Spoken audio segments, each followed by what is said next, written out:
Hi guys, welcome back to my channel. Thanks for tuning in again. Looks like no one went blind from my blurry focus that I had the first go around. So hopefully we can make it a little bit better this time. But if not, I'll put up some side shots of the rings that I'm going to show you today. Last time we talked about gold rings, and this time around we're going to talk about silver rings. I'm going to show you what I have in my silver collection. So yay! This is a pretty big collection. I've been collecting silver rings since like I was 19. So they're all pretty old, but they're still a gem to look at. And then I don't believe I have any active links because there are going to be a lot of pieces in here that I got at like trade shows. But hopefully we'll be able to inspire you a little bit. So let's go ahead and jump right into it. Let's start with, let's start with some of my favorite ones. So we have this ring here. This is like a double heart ring. It's a really pretty ring. And all of these pieces are going to be at $9.25 sterling silver.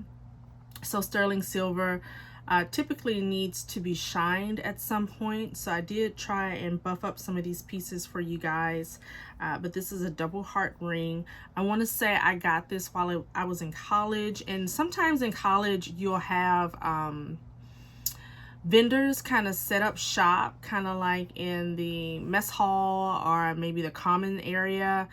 Where students kind of congregate, and sometimes you'll have vendors that's selling like jewelry or whatnot. So I want to say these first few items that I show you may have come from vendors like that. So this is a really pretty ring that I like to wear. Most of these rings are pretty chunky. There's another kind of silhouette I have that's more abstract, but it's really pretty. But it too has kind of like this infinity kind of design to it, but it's more abstract. So that one's really pretty as well. I don't know if I got this from a vendor or if I got this from a silver shop in, I want to say, Rice Village. It's no longer there, but that's a really pretty ring as well. I also have this butterfly ring. She's really pretty. She's pretty tight, so I don't really wear her that often. I can probably get her on one of my smaller fingers. Hopefully you can see that as well. And she's pretty intricately detailed. She has kind of some fine detailing here. So this is a really pretty ring as well. I also have this ring. So she's pretty feminine. This is a ring of a female form. I don't know that I can get it on the fingers, but it looks as if there's a lady wrapped around my finger, and you can kind of see that there. So this is really cute, kind of interesting. I like interesting rings. She doesn't really fit on the pinky, probably on the ring finger. That's my next to smallest finger. I usually don't wear her anymore, but it's a pretty interesting ring as well. Let's see. We also have this ring here. This is an ankh, silver ankh ring. So an ankh is it's a hieroglyph you'll see often in Egypt. The ankh is representative of life. So some people call it an ankh cross, but you'll see this kind of like in the hieroglyphs of Egypt. So that's a really pretty ring too, and they're all pretty heavy. So silver is pretty heavy, and silver will tarnish over time, and I'll show you what that may look like here shortly. I have this ring as well. So this is kind of a square ring, and it has a mother of pearl stone in it. So it's a really pretty versatile ring that you can wear with a lot of different colors. A lot of these rings, because they're so chunky and big, I'll wear maybe one or two per hand. I really won't stack a bunch of these because they're pretty thick rings. This one is thick as well. This one has the stone tiger eye kind of designed through it. And this one pretty much fits here on my pinky finger. These are pretty small. And then I also have this ring. This is a very unique looking ring. That's not a stone, that's probably just a glass cut, but it is a 920 sterling silver ring. It kind of looks square with a hole in it, so you can kind of wear it like so. And it's relatively comfortable too. It doesn't kind of bother me or anything. And I haven't worn this in years either. Gold is having a bit of a moment with the masses, so you don't find a lot of people wearing a lot of silver like you used to. However, some people prefer the look of silver, especially if you have like cool undertones in your skin tone. Sometimes silver will look just better on some people, and they prefer the look. And then others prefer gold, and sometimes if you have a neutral skin tone, you can kind of rock both, depending on what your preference is. Now, this ring is sterling silver, but it has black onyx in it. Well, you know what? I don't even know. No, that's resin. I'm sorry. So that's a black resin. That's not onyx. But it's a really pretty ring, and it's well made. This ring I got from Macy's. I found this at Macy's, I don't know, 7 years ago or so. So that's a really pretty ring, and I like to stack it. I like to stack it with this ring. So this ring here is a black spinel ring. This ring, I'm pretty sure, came from maybe JTV. So I'll wear one on each hand just to kind of keep the uniform of the look, so the black and the silver, so that looks really pretty together. I believe this one's probably missing a few stones or two, but it's kind of really hard to tell. There's a little bit of opening in the back so that when you clean it, you can kind of clean the back of the stones, but that's a really pretty look as well.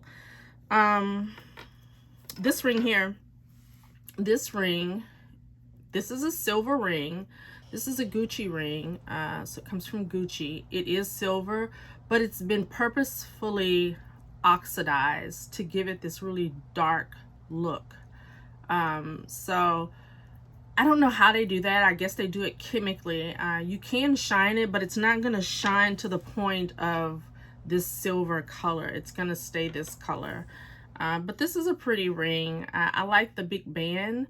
A guy could even get away with wearing this as well if he wanted to rock it for like maybe his wedding band or something like that. David Yurman has really pretty wedding bands, especially for guys, so that would be my recommendation. But this is a nice ring for just a simple look, or if you want to stack it with something. Let me see. Okay, so the next few rings that I'm going to show you, I want to say they come from either JTV or QVC. I don't know, it's been a while. More than likely JTV. So here's a ring that I like. This is a pearl, and it's wrapped in black spinel. It's sterling silver, and it's kind of a pink pearl, so that's really pretty as well. Clearly I had a black spinel theme going on at one point, but I'll pair this with, once again, this black spinel ring and wear one on each hand, and or I'll swap it out for one of the other rings, like maybe something like this, depending on what I'm wearing. So that's really pretty as well. I want to say most of these rings are going to be a size 7, because it looks like I don't have any that fit the size 8 fingers. Excuse me. Okay, so we have this ring here. I want to say this came from JTV as well. This is a sterling silver ring, and it's kind of a, I don't know, 1920 kind of Art Deco-ish style. It's really pretty. It has some blue diamonds in it and some white diamonds, and I say that loosely because they're more like diamond flakes. you can't really see them, and it's cut in such a way where it looks like it's completely encrusted in diamond, but there are some diamond pieces in there as well, and it looks really pretty on.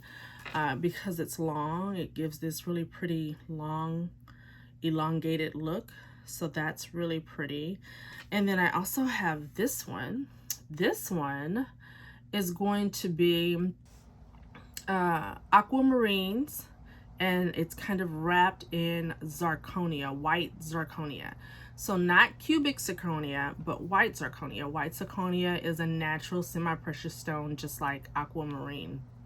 And in the undercarriage here, you're gonna see it's a pretty kind of like lay of an undercarriage, but it's just so that when you clean it, the solution can get to it so that your stones can sparkle. So I got this one for my birthday years ago as well, and that's a really pretty look as well.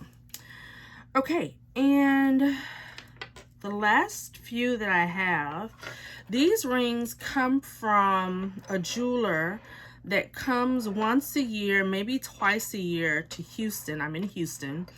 And he comes to this market called the Nutcracker Market. And I can't remember his name. I want to say the name of the company starts with a B. I'll go look for his website. I believe he has a website. But he comes once a year to the Nutcracker Market, and he has a plethora of very pretty rings that he designs and crafts himself.